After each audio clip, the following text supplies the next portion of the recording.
entrepreneurial, leadership,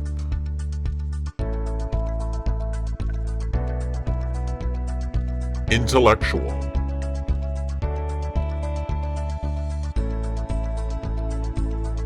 This is the Cultural Connections Podcast.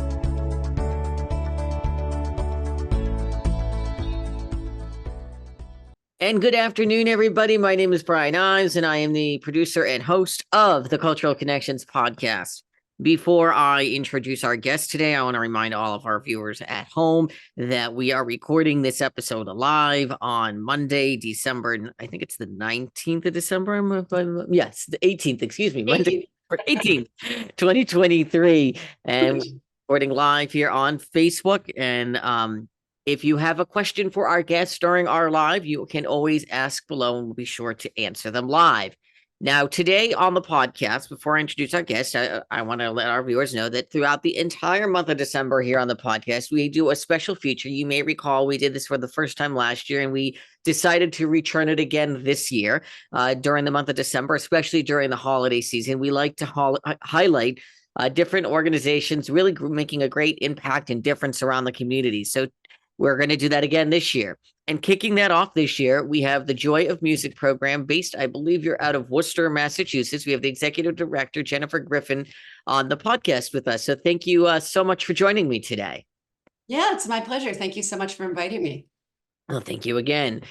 Before we get started, what I always like to do is I like our guests to introduce themselves and give us a little bit of a brief background on themselves before we go any further. Brief, let me see.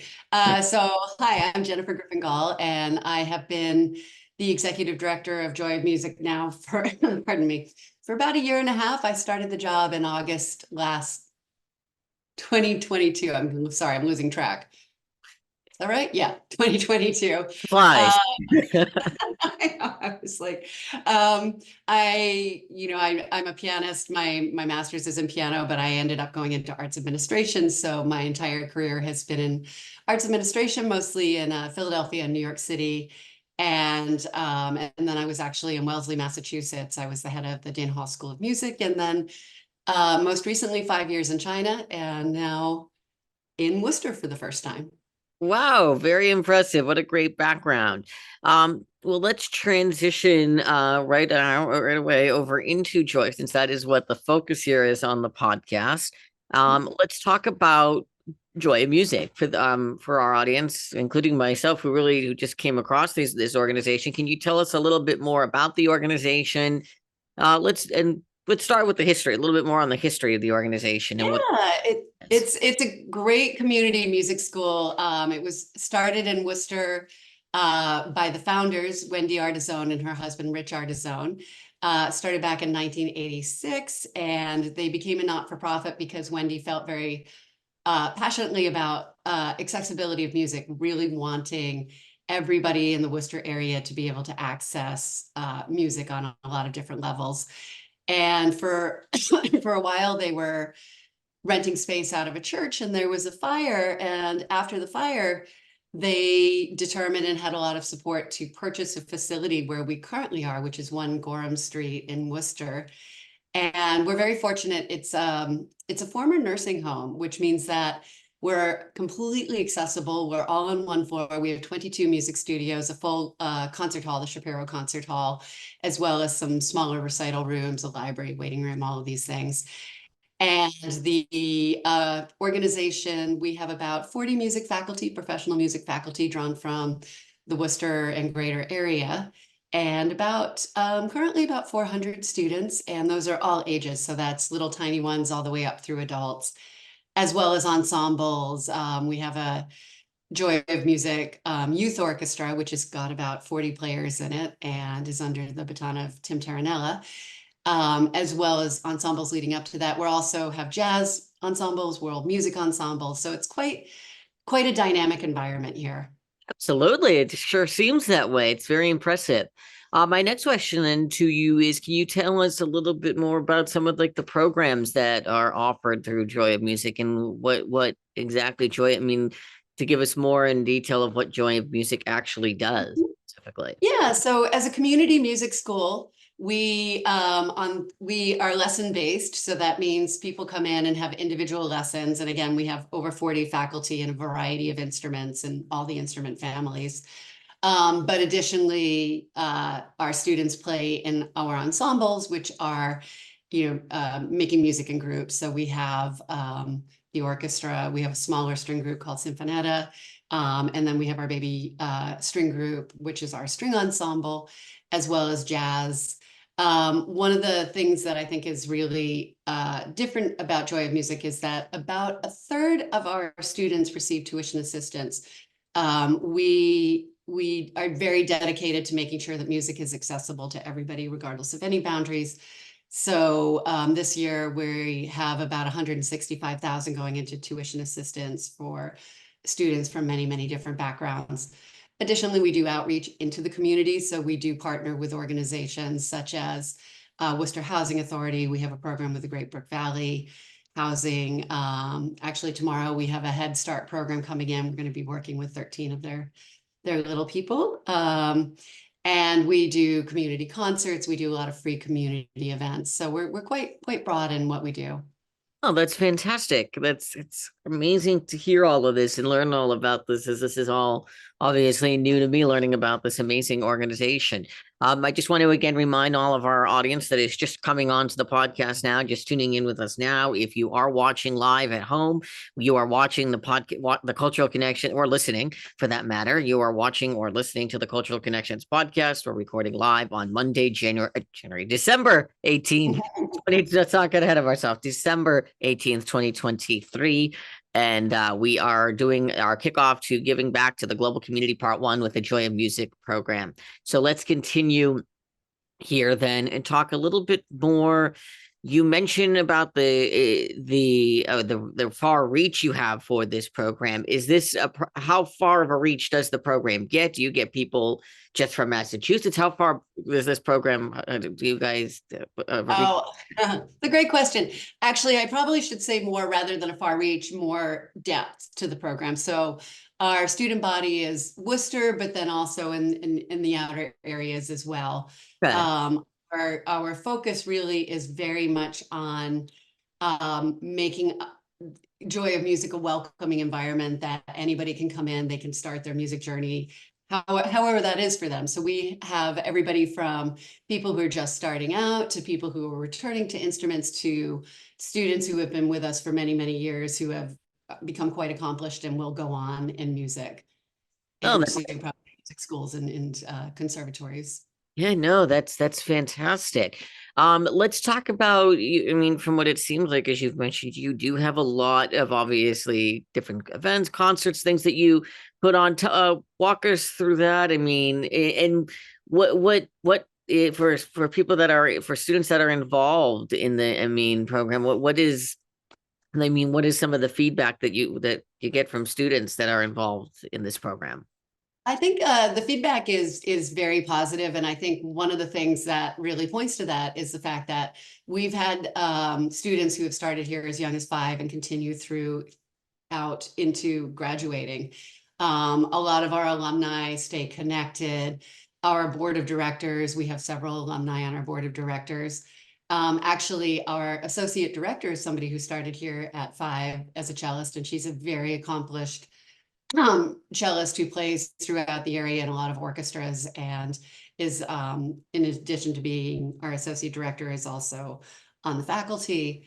So I think that really speaks to what type of organization JOMP is. We call it JOMP lovingly, Right. Joy of Program, Ah, because I think that it's something that people stay connected with. 2 of the people who are on staff started their children here and actually have grandchildren in the program. So there's a lot of longevity. It's, when we say that we really want people to make music part of their life, that's happening. And I think that the dedication to making it financially accessible as well as in every other way, people really understand that and support that. So we obviously, fundraising is a big part of what we do in order to keep that commitment. The best place to find information about us is to go to our website, which is www.jomp.org, Joy of Music Program. And you can really get a sense of all of the programs that we're offering, the classes, the ensembles, and really through the visuals and through their YouTube channel, you can get a sense of what's happening here. Well, that's great to know. And that was the next thing that I was going to ask you is more about what, if someone was to really go on to your website. I know I've had the opportunity to explore it myself. What are some of what can people expect to find on your website by just going to the website www.jomp.org? What can they expect to find?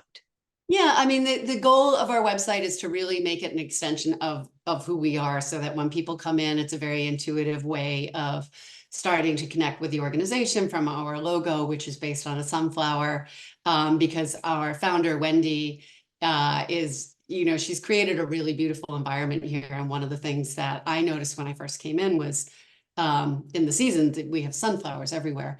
So you come in, you get a real sense of, we obviously have student pictures, faculty pictures up.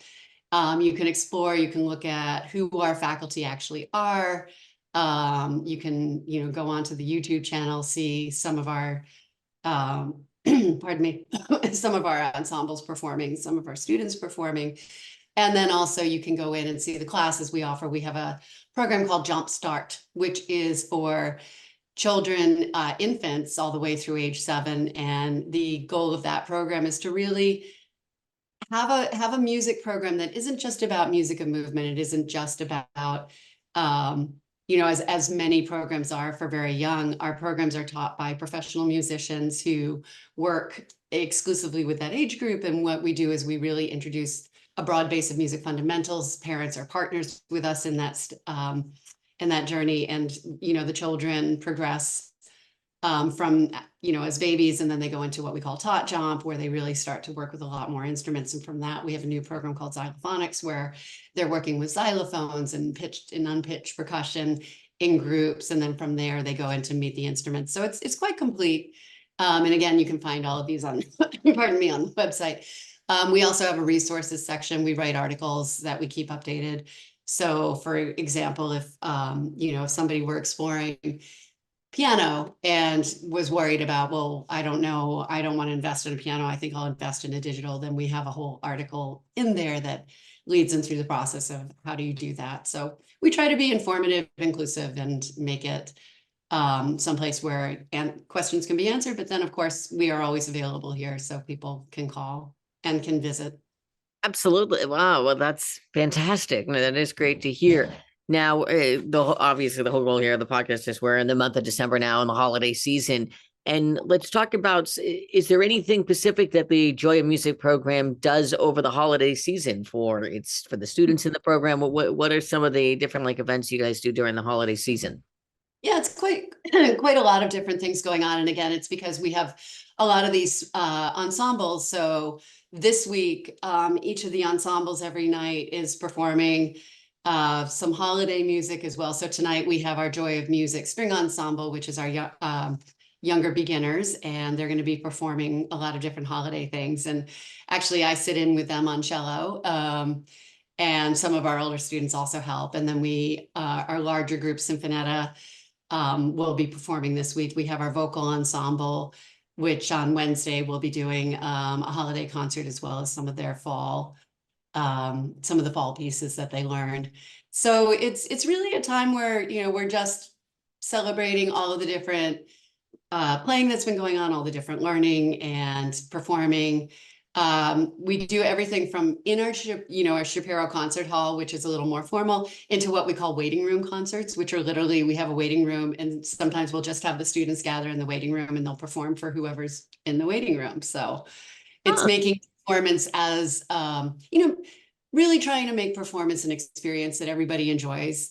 Obviously, everybody's got different feelings about standing up and performing in front of people. So we try to make this a very inclusive experience that you can do on any level that's comfortable. Well, that's great. And again, I just want to, before we do go any further, so we're a little more than halfway through in the podcast now, I want to remind all of our viewers that are just tuning in that this is the Cultural Connections podcast. I'm Brian Ives, the producer and host.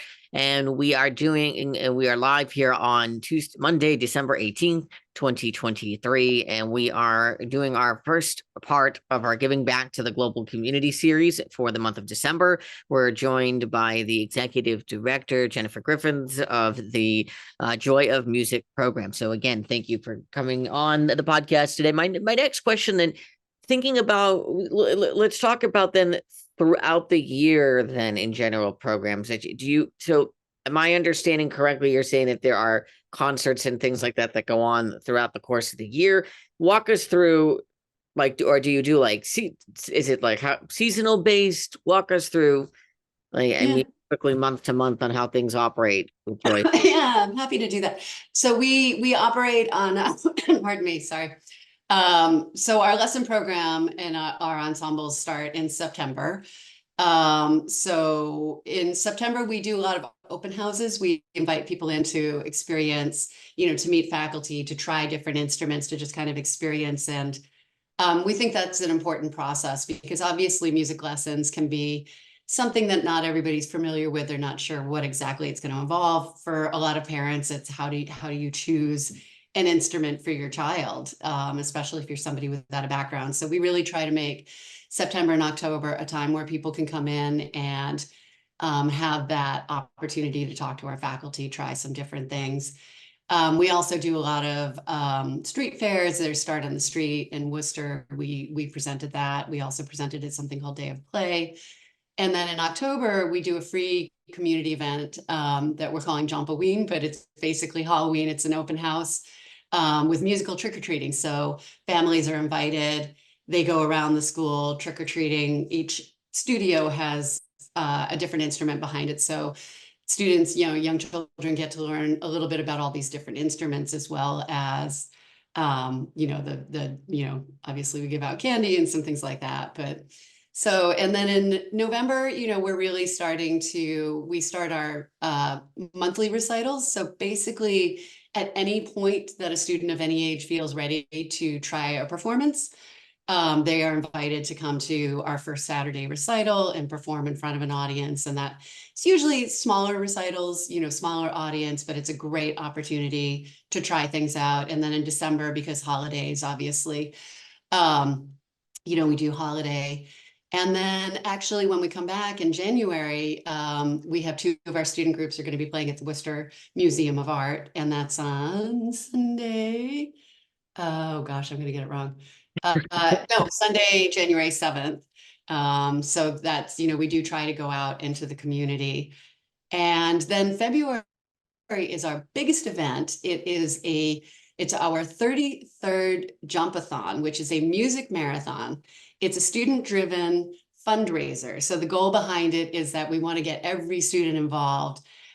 They sign up to play. And what they do is they look for sponsors, and sponsors can sponsor, say, I'll give you $5 for playing in, or more. The goal is really to get everybody involved in supporting the tuition assistance program.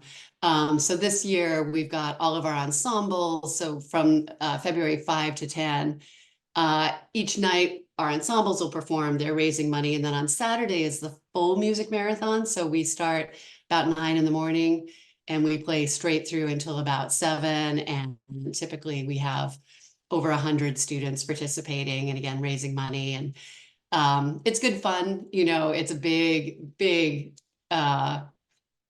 production, and really, people seem to really enjoy it. And again, it's our 33rd. So it's been going on for, pretty much the entire time that Jump has been around. And then we do partnerships. So we are going to be doing a side-by-side orchestra with Music Worcester, where they have a professional orchestra coming in and our students are going to get to work with them. Master classes, again, Music Worcester is going to present one of their professional artists coming through, and they're going to do a master class that one of our students will be in. And then in May, Worcester is very fortunate to have Mechanics Hall, which is an amazing performance venue. It's one of Yo-Yo Ma's favorite places to perform and record. So our ensembles, our orchestra and our smaller ensembles get to play at Mechanics Hall. And again, it's a fundraiser, but specifically for our ensembles. Then in May and June, we're sort of heading towards June, where our lessons start wrapping, and we do a full series of recitals, try to catch everybody in that. We take a breather, and then we start summer sessions. And our summer sessions usually have some special, like we'll have a special 2-week orchestra experience. We'll have classes, we'll have lessons available. And then for a few weeks in August, we shut down, where we really take care of we take care of our facility at all points. But obviously in August, we do a good cleaning, we get everything ready, and we do it all over again. Wow. I mean, you have it all down to a T. That's impressive. I must say that. Um, I mean, like everything about this organization just seems very impressive. Let's see, then so if people are, let's talk about, I guess, with where this is the whole idea of the holiday season about donating. People, what the impact of donating, as you talk a little bit about that and how people can go about donating to Joy of Music. I mean, I assume through the website, or is there any other method? How would, if they want to join Yeah. the organization, how would they do that? I will never say no to a donation in whatever form that comes. Um, Basically, yeah, obviously donations are incredibly important to us because, again, our commitment is tuition assistance. We really don't want to have to turn anybody away with financial need. We want everybody to be able to start that music journey on some level. Clearly, that takes funds. So where we're at now, as I mentioned before, is we have 165,000 committed. So we are fundraising to make sure that we get all those funds in for the year. And that's about the amount we give every year, although we would love to increase it. You can go on the website. We have a whole donation page. You can learn a little bit about it. You can donate using a credit card. You can donate through PayPal. If you're not comfortable with any of those, you can you can call the office. You can send anything to us at 1 Gorham Street. So there's lots of different ways to go about that. And again, we welcome visitors. We're always happy to have people come and see our facilities. And we're here pretty much Monday through Saturday. Monday through Friday, we're here pretty much 9 in the morning till 8 at night. And Saturdays, we're here 9 in the morning till about 2. Okay. Wow. And very impressive. Again, before we go any further, and as we start to reach nearing the end of the podcast, I want to remind all of our viewers that we are live here on the Cultural Connections podcast on Monday, December 18th, 2023, talking with Jennifer Griffin, the executive director of the Joy of Music program based in Worcester, Massachusetts. And we are highlighting different organizations throughout the month of December for part of our Giving Back to the Global Community series. And this is our kickoff to that, part 1. So if you have a question while we are still live, please feel free to comment below here on Facebook, and we'll be sure to answer. Even if we're not live, you can still get in contact with us, and we'll be sure to get your questions over to the people over at Joy of Music program. My next question then here too, as we slowly start to, I mean, one of the things I was just thinking about in terms of this is, does the Joy of Music program, do you guys provide the instruments to the students, or do they have to actually bring their own instruments with them if they want to participate in your program? It's a great question. So, typically, yes, you need to have your own instrument. However, again, when we're serving through tuition assistance, we recognize that may not be possible for some students. So we do keep instruments on hand. We will loan them to families. Also for our musicians who are progressing, to the point that they need instruments that they might not be able to afford, we do loaner instruments. So we do have, for example, violins out that are worth quite a lot of money that are in the hands of former JOMP students who are now going on with their professional music careers. So what we try to do is we really try to support our students in whatever way that we can. And that does include getting instruments into their hands whenever possible. Oh, that's great to hear. And I would imagine, I mean, I then would think that you get students that come back that are alumni that come and speak to your current students all the time about their, I mean, about their success and experience in the program. And is that, is that additional stuff, programming type stuff that you do as well? Yeah, I mean, if sometimes alumni actually come back and play in the orchestra. So in the mechanics hall, we'll often have alumni come in and actually sit in with the orchestra, which is great because It's really wonderful for the students who are currently in the orchestra to see people coming back, giving back. As I mentioned, on our board of directors, we have 3 former alumni on the board of directors. On our staff, we have 1 former alumni. So alumni, people coming back to Jomp are really a big part of the culture and a big part of our community. Once you've gone through the program, you are part of us going forward. It definitely it seems that way, and I just want to clarify. So the age group of the program starts all the way from the little ones all the way to high school, like to the end of high school. Is that what I'm hearing correctly? No, all the way through adults. We have a lot of adult All students. the way through adult. So even like college. No, beyond. We have, I think, the oldest are probably in their 70s. Wow. So you can be an adult and even do any age. Yeah, Hey. as a community music school, we're non-audition, which means that anybody who wants to participate in music will come to us and we'll have a conversation about what instrument they want to play or voice. There's a lot of different ways to get involved. For adults, sometimes we have people who've always wanted to play an instrument come to us. We often have people who used to play an instrument and really want to go back to it. So that's amazing for us. And again, because we are open during the day. So obviously after school hours, we're quite busy. But we do have faculty available during the day and adults will come in during that time. That's so great. And I just want to, again, as we start to wrap up here, I just want you to give us one more time the website and how people can find out more information about the Joy of Music program, and how to get in contact with you if they have any questions. Yeah, absolutely. I mean, the best way is our website, which is www.jomp.org. All of the information and the contact information. Also, we are on Facebook, so you can follow us at Joy of Music Program on Facebook. We're also on Insta. We do, all the social media. And, so yeah, there's a lot of different ways to find us. There is another Joy of Music program in the middle of the country. Oh, how do you like that? We are in Worcester.